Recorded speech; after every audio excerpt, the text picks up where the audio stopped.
인공지능의 세계의 자원은 뭔지 아세요? 데이터예요. 데이터.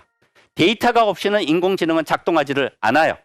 그러니까 수십만 종류의 데이터가 쌓여야 인공지능은 비로소 작동을 해요. 그래서 뭐라고 그러느냐면 인공지능의 세계는 컴퓨테이셔널리즘 또는 데이터피케이션, 소프트웨어리제이션 이런 거예요. 그러니까 뭐냐면 데이터를 작업할 수 있는 소프트웨어를 작동시킬 수 있는 컴퓨터, 이렇게 인공지능이 만들어져 있다, 이렇게 보시면 됩니다.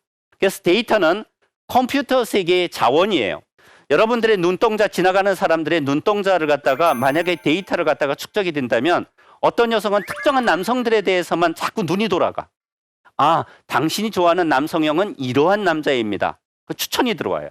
키 1m 78, 몸무게 67kg, 호리호리하고 코는 약간 높고 뭐 이런 남자를 좋아한다.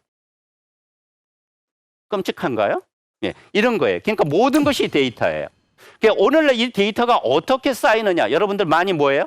인스타그램 하죠, 페이스북 하죠, 트위터 하죠, 뭐 네이버 하고 그러잖아요.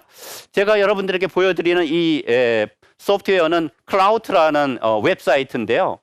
클라우드라는 웹사이트는 뭐냐면 소위 말해 사이버 공간에서 어떤 사람이 가장 영향력이 있는가를 갖다가 스코어를 먹이는 거예요. 그래서 여러분들이 어떤 게시물을 올리면 그 게시물에 대한 평가가 이루어지고 리트윗이 되고 이렇게 되면 0에서부터 100까지 단위를 내서 당신은 사이버 공간에서 가장 영향력 있는 사람이다, 이렇게 얘기해요. 그러니까 이것 때문에 또 막 올려요. 여러분들 인스타그램 올라가 가지고 뭐 수많은 식당들의 음식 막 올리잖아요. 그러니까 여러분들에겐 개인적인 그냥 단순한 인포메이션일지 모르지만 이게 쌓이면 뭐가 된다? 데이터가 된다, 이런 얘기죠. 예. 그래서 오늘날 이런 자본을 뭐라고 그러느냐면 소통적 자본이라고 그래요. 그러니까 데이터화할 수 있는 자본. 데이터화 될 수 있는 것은 자본이 되고 데이터화 될 수 없는 것은 그냥 쓰레기가 되는 거예요. 그래서 요즘 자꾸 뭐 사람들이 빅데이터 이렇게 이야기를 하는 거죠. 여러분들이 예를 들자면 자동차를 탈 때 뭐를 많이 이용합니까? 맵 많이 이용을 하시잖아요. 그러면 특정한 도로가 막힌다. 그걸 어떻게 알아요? 그 도로를 다니는 예컨대 자동차 운전자들의 데이터가 축적이 돼가지고 A 도로를 가면 지금 15분이 더 걸린다. 그럼 B 도로로 갈 수 있다, 이러는 거예요. 그런데 이게 한 단계 더 지나가면 어떤 상황에 벌어지느냐? 아, A 단계가 A 도로보다 B 도로가 지금 한적하다는 것을 일부러 소비자에게 알리면 전부 사람들이 어디로 가겠어요? B 도로로 가겠죠. 분산시키는 거죠. 그럼 우리는 누구의 지금 명령과 지시를 받는 거예요?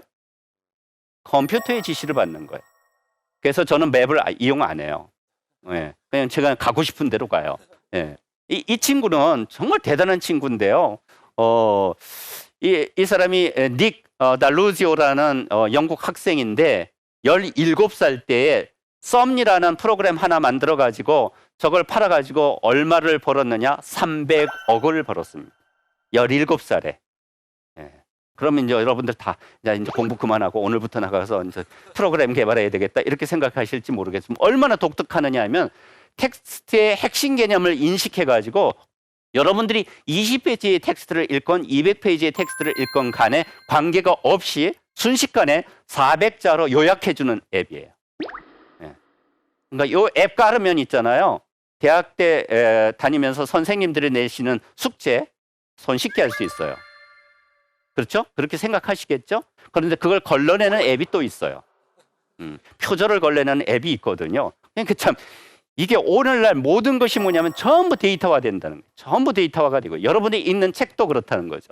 그래서 오늘날 우리 두뇌는 뭐라고 보느냐? 과학자들은 뭐라고 그러면 두뇌 자체는 데이터의 저장소. 우리 두뇌 자체는 데이터를 작업하는 공간, 이렇게 보는 거예요. 그러면 데이터를 작업하는 공간이라고 본다면 우리 두뇌는 뭐와 다를 바가 없다? 기계와 다를 바가 없다, 이렇게 보는 거죠. 그러니까 뭐라고 그러느냐면 미래의 기계는 그것이 설령 생물학적인 몸을 가지고 있지 않다고 하더라도 인간적일 수 있다라는 인식이 도래하기 시작을 한 겁니다. 그러면 여러분들의 머리에 있는 인포메이션, 데이터를 그대로 컴퓨터 하드웨어에다 업로드 시켜요. 그럼 이 컴퓨터가 정체성을 가지고 있고 기억을 다 가지고 있어요. 몸은 없어. 우리처럼 생각을 해? 그럼 누가 인간이에요? 아까 얘기한 커즈와 이런 뭐라고 그러면 50년이 되면 앞으로 2050년에서 2100년 사이에 우리 기술이 어느 정도로 발전하느냐면 우리 두뇌의 정보를 컴퓨터 하드웨어에 업로드 시킬 수 있을 정도로 발전할 것이다. 이렇게 얘기합니다. 매트릭스라는 영화 보셨죠? 그거와 같은 세계가 도래할 것이다. 자, 그러다 보니까 인공지능의 목표는 뭐냐면 첫째, 인공지능이 마음에 드는 상품을 추천해 준다면 우리의 자유는 어디에 있는가? 저도 요즘에 와가지고는 제가 입고 있는 옷 이런 것들 전부 홈쇼핑에 사요. 홈쇼핑에 사가지고 마음에 안 들면 반품하잖아요. 그러면 이거는 홈쇼핑에서는 이미 데이터화돼 있어요. A라는 고객은 어떤 취향을 가지고 있다 이런 얘기죠. 아, 이진우 교수는 예컨대 아저씨 바지를 안 좋아한다. 젊은 사람처럼 보이기 위해서 이렇게 쫙 달라붙는 스키니 형태에다가 예를 들면 발목이 드러나야 된다. 그럼 그 다음부터는 그런 상품만 배송해 주는 거예요, 예컨대. 그럼 내가 스스로 선택할 수 있는 자유는 도대체 어디에 있는 것인가? 여러분들 생각하셔야 되는 거예요. 엄밀한 의미에서 보면 여러분들 2018년도 21세기에 전 세계에서 가장 영향력 있는 회사를 대라고 그런다면 어디를 꼽을까요? 서양에서는 두말할 나위 없이 구글, 아마존을 꼽습니다. 예. 왜? 전 세계의 데이터를 다 가지고 있는 거예요. 그래서 지금은 유럽에서는 어떤 법안이 추진 중에 있느냐면 독일과 프랑스에서 축적된 구글의 데이터가 구글 본사로 가져가지 못하도록 하는 법안이 제안되고 있는 거예요. 왜? 데이터는 무기예요. 데이터는 자원인 거예요. 그러다 보니까 전부 이 구글과 아마존과 같은 이런 회사들은 전 세계 사람들의 데이터를 확보하려고 그러고 있다. 이렇게 보시면 됩니다. 자, 데이터가 있어요. 그럼 데이터를 작업해야 될 거 아니에요? 예, 여러분들이 수많은 지식을 가지고 있어요. 오늘 화통에서 이진우 교수의 강의를 들었어요. 그러면 나름대로 여러분들이 이제 끝나고 난 다음에 카푸치노 한 잔 마시면서 야, 인공지능이 도대체 21세기에 어떤 의미를 가지고 있지? 이런 생각을 하게 될 거 아니에요? 그럼 여러분들은 들은 인포메이션을 갖다가 어떤 형태로건 처리를 해야 될 거 아니에요? 이 컴퓨터가 처리하는 방식을 뭐라고 그러느냐? 알고리즘이라고 그래요. 알고리즘. 그러니까 인공지능의 자원은 데이터. 그러면 인공지능의 처리 기능은 알고리즘. 이렇게 이해하시면 돼요. 이 두 개가 합치면 어떻게 돼? 딥러닝이 이루어지는 거예요. 딥러닝이 이루어져요. 그러면 알고리즘이 뭐냐? 이게 이해가 돼야 돼요. 근데 우리 모두가 과학자와 수학자는 아니잖아요. 그러니까 가장 기초적인 것만 이해하자고요. 그런데 이 세기가 시작할 때 여러분들이 많이 들으셨던 것이겠지만 컴퓨터를 처음으로 만든 사람이죠. 튜링이라는 사람이 튜링 테스트를 했는데 어떤 기계를 만들어 놓고 기계가 하는 방식을 우리가 관찰해 보면 그 작업이 인간에 의해 이루어진 것인지 아니면 컴퓨터에 의해 이루어진 것인지 구별할 수 없다면 이걸 튜링 테스트라고 그래요. 그러면 그 기계는 이미 인간이 하고 있는 영역을 담당하는 것이다. 이렇게 본 거예요. 연산 능력. 1 더하기 1은 2다. 여러분들은 1 더하기 1은 2다. 이렇게 이제 어린아이에게 가르칠 때는 어떻게 가르칩니까? 사과 하나 여기 있고 또 사과 하나 갖다 놓고 몇 개? 2개. 이렇게 하면 어린아이들이 이제 인지 능력에 의해서 계산을 하잖아요. 이것을 갖다가 기계가 대신한다는 거예요. 근데 이제 지금 우리가 생각하는 연산은 이거보다 훨씬 더 복잡해지죠. 그래서 데이터의 계산 가능성, 21세기의 인공지능이 핵심적 목표로 삼고 있는 문제는 뭐냐면 어떤 문제가 있을 때, 데이터가 있을 때 이것이 계산 가능하냐, 계산 가능하지 않느냐. 내가 어떤 사람을 사랑하는데 얘가 쟤를 정말 사랑하는지 안 하는지를 갖다가 계산해낼 수 있다. 그러면 인간의 감정까지 컴퓨터가 통제할 수 있는 거예요. 제가 보니까 사랑하는 감정 70%. 왜 70%가 나왔는지 모르겠지만 연산이 가능합니다. 어떤 걸 하느냐면 평상시에 예를 들면 사용하는 어휘들을 갖다 다 조합을 해요. 다 조합을 해가지고 계산을 해보니까 이 사람은 이 사람에 대해서 호의적인 언어적 표현만 많이 한다. 이러면 그거는 A는 B를 사랑한다. 이런 결론이 나오는 거예요. 마음 들여다볼 필요가 없어요. 겉으로 드러나는 거 보고 사랑한다 안 한다 알 수 있어요.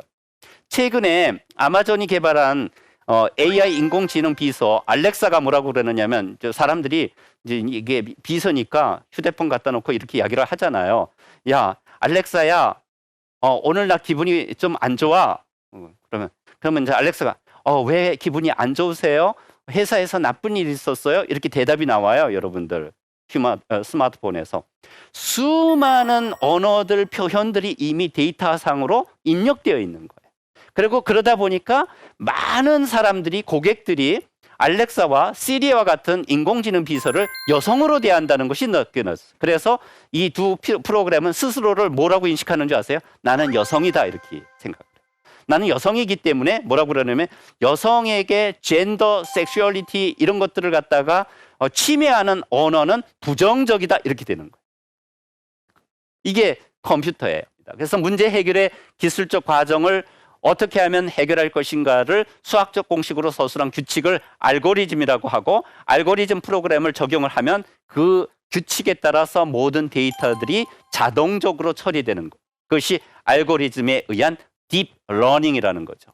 그래서 예를 들자면 알파고가 이세돌을 어떻게 이겼는지는 그 프로그램을 만든 과학자 기술자들이 알아요, 몰라요? 몰라요.